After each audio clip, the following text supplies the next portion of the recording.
우리가 지난 시간 사람과 죄에 대한 말씀을 이야기를 2시간에 걸쳐서 했습니다. 사람을 어떻게 만드셨는지 또 사람의 그 형상, 하나님의 형상을 닮은 하나님의 특별한 존재로 만들었다라는 거, 또한 그 하나님의 형상을 닮은 그 존재로서 자유의지를 가지고 있었는데 그것을 하나님을 위한 그러한 결정이 아니라 자신들이 하나님이 되고자 하는, 하나님과 같은 존재가 되고자 하는 그러한 교만함이 결국 죄를 지을 수밖에 없도록 이렇게 했음을 우리가 함께 나눴습니다. 오늘은 오늘은 그 죄를 지은 그 우리에 대한 하나님의 계획. 하나님은 그럼에도 불구하고 포기하지 않으시고 여전히 사람을 향한 사랑을 가지고 계시고, 또한 그 죄를 지은 그 사람을 구원할 계획도 가지고 있었음을 우리가 한번 이 시간 좀 이제 나눠보도록 하겠습니다. 오늘 나누기 전에 우리가 한번 좀 같이 나눴으면 좋겠습니다. 한번 그냥 다 같이 한번 나누셨으면 좋겠는데요. 여러분들이 지금 신앙생활하고 있는 그 신앙생활에 혹시 조금은 의무적인, 조금은 그런 신앙에 가까운지, 아니면 의무라기보다는 내가 정말 하나님을 믿는 그 믿음으로 자발적이고 순종적인 그러한 신앙생활의 방향을 가지고 있는지, 어떠한 모습이 나에게 더 많은지 한번 이 시간 한번 같이 이야기를 잠깐 한 2분 정도만 나눠보시면 좋겠습니다. 네. 솔직하게 한번 나눠보시면 좋겠습니다. 네, 한번 모여서 한번 이야기를 서로, 네네. 그냥 어떠한 부분 때문에 그렇게 생각을 하는지, 네.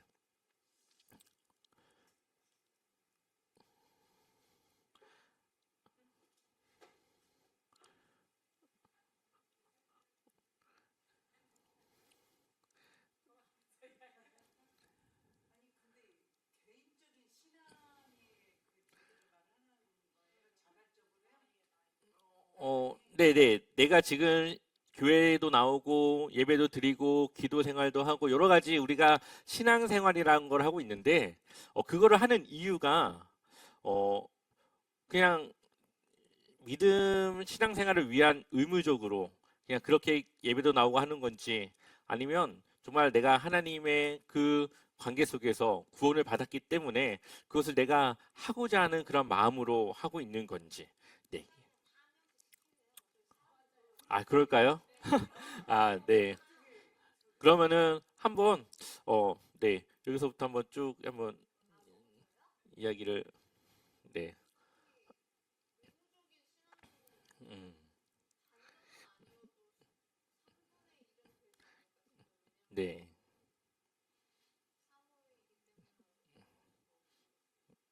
네. 네. 권사님은 어떠신가요?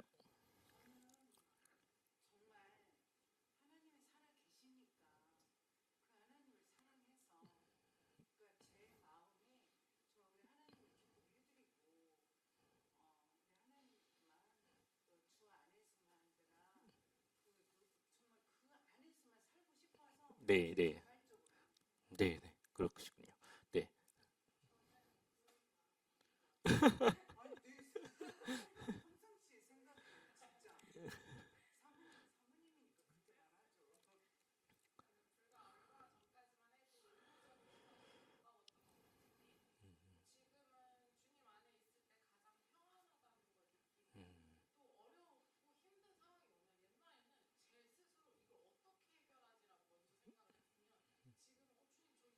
음.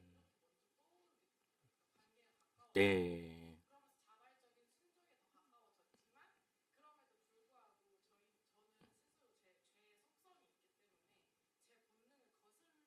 음. 네, 네, 네. 음. 네. 최성 목사님은요?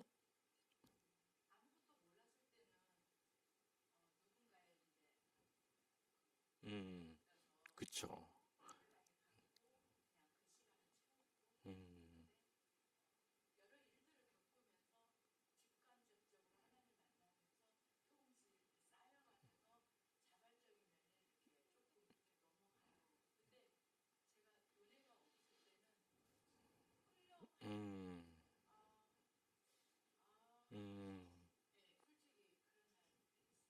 네네. 음, 그렇군요. 전혜건 이사님은 좀 어떠신가요? 네.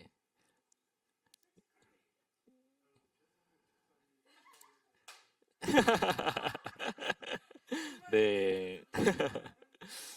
그래도 조금은 예전에 비해서는, 네, 그거 뭐 그런 부분도 있겠지만 그래도 좀 그 마음속에 조금은 좀 더 동참하고 하고자 하는 마음도 좀 있으신 것 같다는 생각이 들기는 합니다. 그럼요. 네. 이것을 물어보는 이유가 뭐냐면요. 오늘 우리가 함께 나눌 이야기는 우리의 구원이 우리의 행위에 있지 않고 하나님의 은혜에 있다라는 것을 이야기하기 위해서예요. 어떤 사람은 의무적으로 내가 이걸 해야 구원받을 수 있다라고 생각을 해요. 그러나 하나님이 우리에게 주시는 구원은 우리의 행위에 있지 않고 먼저 은혜를 주시고 그리고 나서 우리에게 그에 합당한 행위를 요구한다라는 것을 오늘 우리가 나누고자 하는 마음에 한번 여러분들의 생각을 나눠보도록 했습니다. 아마 여러분들이 의무적으로 생각했다라는 것은 내 마음과 행동이 달랐을 때 그것을 말한 걸 텐데 그것이 결국은 다 순종의 결과이죠. 저도 뭐 다 막 기쁨으로 하겠습니까? 그러나 순종으로 내 마음은 그렇지 않지만 하나님을 내가 믿고 사랑하니까 거기에 내가 맞추는 거죠. 그게 바로 은혜를 입은 구원받은 성도의 바로 모습인 것입니다. 오늘 그것에 대한 나눔을 함께 하고 넘어가려고 합니다. 타락 직후 하나님의 구원 계획은 시작되었죠. 아담과 하와가 선악과를 먹고 수치스러움을 통해 자기의 몸을 가렸을 때 하나님은 그 즉시 그들의 몸을 가죽 옷으로 덮이시고 그들을 어, 그 은혜를 주었던 것을 볼 수가 있습니다. 창세기 3장 15절 말씀 한번 읽어볼게요. 시작. 내가 너로 여자와 원수가 되게 하고 내 후손도 여자의 후손과 원수가 되게 하리니 여자의 후손 예수 내 머리를 상하게 할 것이요 너는 그의 발꿈치를 상하게 할 것이니라 하시고 아멘. 원래 여자의 후손 뒤에 예수 그리스도는 없지만 이러한 의미로 우리는 해석해야 된다는 것을 보여주기 위해서 제가 예수 그리스도라는 말을 썼습니다. 여자의 후손이 누굴 가리키느냐, 이거의 사람이냐라고 했을 때 사람은 사탄을 대적할 수 없습니다. 그렇다면 이 여자의 후손은 사람이 아니고 바로 여자의 후손으로 올 예수 그리스도를 의미하는 것이죠. 그래서 사탄은 그 예수 그리스도를 십자가에 못 박힘으로 예수 그리스도의 발꿈치를 상하게 하지만 결국은 예수 그리스도는 사탄을 멸하는 완전히 그 전세를 역전시켜 버리는 그 결과를 예수 그리스도 통해 오실 것이다. 이것을 하나님은 아담과 하와가 죄를 지은 그 직후 말씀하셨습니다. 하나님의 구원 계획은 아담과 하와가 죄를 짓고 나서 바로 그 직후 시행되었습니다. 하나님은 포기하지 않고 바로 그 다음 단계로 넘어가는 것이죠. 그래서 이것을 원시 복음이라고 그래요. 원래 하나님 우리에게 주신 최초의 복음이라는 의미입니다. 죄를 지은 후에 사람의 모습은 잠깐 보자면은 창세기 4장에 보면 가인이 아벨을 죽이는 일을 일어나죠. 또한 창세기 6장을 보면 사람들의 생각이 너무 악해요. 죄가 번영해요. 그래서 하나님이 노아의 홍수로 심판을 내리고 새로운 시작을 하십니다. 그런데 창세기 11장에 보면 바벨탑 사건이 또 일어나요. 그들이 하나님과 같이 되고자 하는 마음으로 또 죄를 짓습니다. 그리고 나서 12장에 누가 나오냐? 아브라함이 나와요. 이제 본격적으로 하나님께서 한 민족을 이루고 그 민족을 통해 하나님을 온 열방에 알리시고 하나님의 나라를 하나님의 백성들을 세워나가고자 하는 계획을 실행하게 됩니다. 자, 아브라함과 맺은 하나님의 언약이 있고요. 그 이후에 모세와 맺은 언약이 있어요. 이 두 가지는 다른 게 아니라 하나 위에 하나가 더 얹어지는 그러한 언약과 같습니다. 하나님이 아브라함과 언약을 맺는데 무엇을 약속하실까요? 너에게 별들과 같은 모래알과 같은 그러한 자손을 주겠다. 그런데 아브라함은 자녀가 몇 명이 있었어요? 아무도 없었어요. 그러나 하나님은 그에게 약속을 하십니다. 우리 창세기 12장 2절과 3절을 같이 읽어볼게요. 함께 읽겠습니다. 내가 너로 큰 민족을 이루고 내게 복을 주어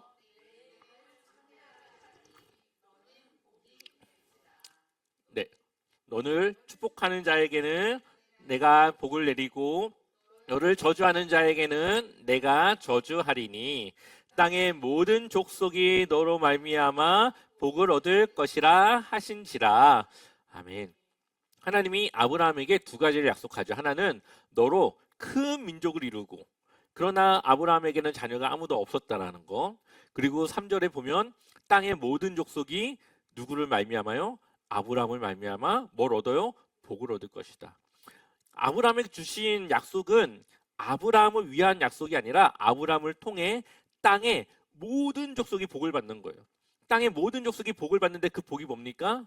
하나님을 통해, 예수 그리스도를 통해 구원받아 하나님의 자녀로서 살아갈 수 있는, 죄를 이기고 하나님과 함께할 수 있는 그 관계를 맺는 그 일을 아브라함을 통해 그를 시작으로 하시겠다라고 약속하고 있습니다. 그러기 위해서 큰 민족을 이루고 그 민족을 통해 그 일을 이루어 나가실 거라는 것을 말씀하고 있죠. 그리고 아브라함에게 하신 약속을 이후에 보면은 이삭에게도 하고 야곱에게도 계속 하나님이 그것을 반복해서 이야기를 해요. 그것은 그 약속을 유효하다. 아브라함과 맺은 언약은 아브라함은 죽었지만 여전히 살아계신 하나님은 그 약속을 지키고 있다는 것을 보여주고 있는 거죠. 그래서 하나님께서 아브라함에게 그것을 또 한번 약속하니까 아브라함이 이렇게 말해요. 그가 이르되 주 여호와여 내가 이 땅을 소유로 받을 것을 무엇으로 알리까? 이 가나안 땅을 그에게 준다. 너의 자손들에게 그 땅을 줄 것이다 했더니 그럼 제가 이것을 어떻게 제가 이것을 믿어야 될까요? 하니까 하나님이 아브라함과 언약을 맺습니다. 우리 한번 17절 읽어볼게요. 해가 져서 어두울 때에 연기 나는 화로가 보이며 타는 횃불이 쪼갠 고기 사이로 지나더라. 아멘. 그러자 하나님이 고기를 준비하고 비둘기와 새를 준비해서 놓으라고 그래요. 그리고 하나님이 그 사이에 불길을 지나가게 해서 그 고기를 갈라냅니다. 그 사이에 고기가 잘라지면서 피가 튀고 그것은 바로 하나님과 아브라함 간의 언약이 맺어진 거예요. 그때 당시의 언약은 바로 그렇게 언약을 맺었어요. 그 언약의 의미는 뭐냐? 만약에 하나님이 아브라함과 한 이 약속을 지키지 않으면 내가 저 고기처럼 동물처럼 반으로 쪼개지는 그것을 내가 감당하겠다. 하나님이 그것을 아브라함과 약속하신 거예요. 누가 손해입니까? 그게 하나님이 손해죠. 아브라함이야 얼마든지 사람이야 얼마든지 약속을 깰 수 있어요. 근데 하나님은 약속을 깰 수 없는 분이세요. 그럼에도 불구하고 그러한 하나님과 인간 아브라함이 동등한 입장에서 계약을 맺었습니다. 하나님은 그것을 지켜야 될 의무가 있고 사람도 그것을 지켜야 될 의무가 있지만 사람은 그것을 지키지 못할 때가 있죠. 그러나 하나님은 한 번 한 약속을 뒤집지 않고 끝까지 이루시는 것을 보게 됩니다. 그래서 18절을 보면 그날에 여호와께서 아브람과 더불어 언약을 세워 이르시되 내가 이 땅을 애굽 강에서부터 큰 강 유브라데까지 내 자손에게 주노니 이것을 지금 약속하고 있는 거죠. 그러고 나서 이 창세기 22장에 다시 한번 하나님께서 그 약속을 확인하는 일이 있는데 그게 바로 이 이삭을 하나님께 드리는 그것을 통해 아브라함의 믿음을 확인합니다. 하나님은 아브라함을 구원하셨어요. 아브라함이 뭘 잘한 것도 아니고 그가 뭐 잘난 것도 없고 그냥 하나님은 많은 사람들 중에 아브라함을 택하셨고 그를 구원하셨습니다. 그리고 나서 아브라함에게 약속을 했어요. 아브라함이 잘한 거 하나도 없어요. 그냥 구원하셨고 약속을 하셨어요. 그리고 아브라함이 조금씩 하나님을 성장하고 믿고 하면서 다시 한번 하나님께서 그 약속을 약속하면서 그에게 믿음을 요구하는데 바로 아들 이삭을 드리는 그것이었습니다. 그리고 아브라함은 이삭을 하나님께 드림으로 그 믿음을 확인하게 되죠. 그리고 나서 한번 같이 읽어볼까요? 시작. 이르시되 여호와께서 이르시기를 내가 나를 가리켜 맹세하노니 내가 이같이 행하여 내 아들 독자도 아끼지 아니하였은즉. 아멘. 아브라함이 하나님 앞에 정말 소중한 그 이삭조차도 하나님보다 소중하게 여기지 않고 드리는 그 믿음을 보고 하나님께서 말씀하시기를 내가 나를 가리켜 하나님 스스로를 걸고 맹세하고 아브라함에게 이야기합니다. 그리고 17절에 보니까 내가 너로 큰 복을 주고 다시 한번 또 약속을 되풀이 하시죠. 씨가 크게 번성하여 하늘의 별과 같고 바닷가의 모래 같게 하리니 내 씨가 그 대적의 성문을 차지하리라. 18절에 또 내 씨로 말미암아 천하 만민이 복을 받으리니 이는 내가 나의 말을 어떻게 했다고요? 준행하였음이라 하셨다 하니라. 아멘. 하나님이 먼저 아브라함을 구원하셨죠. 은혜를 주셨습니다. 그리고 아브라함은 그것을 무엇으로 증명했죠? 하나님 앞에 그 말씀에 순종하고 준행하는 걸로 그 믿음을 증명했어요. 그리고 하나님은 그 약속을 여전히 유효하게 가지고 가십니다. 아브라함도 하나님께서 은혜를 주고 구원한 것은 그냥 은혜로 아무 조건 없이 구원하신 겁니다. 그러나 그에게 믿음을 요구할 때는 무엇을 보고 요구합니까? 무엇을 보고 확인합니까? 그의 행동, 그의 삶을 통해 믿음이 있는지 없는지를 보십니다. 이것이 바로 우리의 신앙생활이라는 것이죠. 하나님은 그냥 우리를 구원해 주시고 그리고 나서 우리가 하나님을 조금씩 알아가면서 우리의 삶이 바뀌어져 가면서 우리의 순종의 범위가 넓어지고 하나님의 말씀을 따르는 그러한 성숙된 믿음의 삶으로 바뀌어져 가는 겁니다. 아브라함이 처음에 보면은 믿음이 별로 좋지 않아요. 막 애굽에 내려가 가지고 아내를 누이라고 속이고 막 겁나가지고 거짓말하고 하나님을 제대로 믿지 않았습니다. 그러나 시간이 지나면서 결국은 아들 이삭까지도 아끼지 않고 드리는 믿음으로 성장하는 것을 보게 되죠. 그것이 이어져서 이제 모세와 맺은 시내산 언약으로 넘어가게 되는데요. 자, 출애굽 사건은 미리 보는 구원 계획과 같습니다. 출애굽 하나님께서 이스라엘 백성들을 구원하는 사건이죠. 그들이 잘한 것도 없어요. 그럼에도 불구하고 그들을 하나님은 아브라함의 약속을 지키기 위해 구원하십니다. 그리고 나서 시내산에서 하나님과 언약을 맺죠. 무엇을 맺습니까? 하나님이 주신 율법을 따라 살아갈 것을, 준행할 것을 약속합니다. 하나님의 구원이 먼저 있었고 그 이후에 그것을 따라 살아갈 그 율법을 요구하시는 거죠.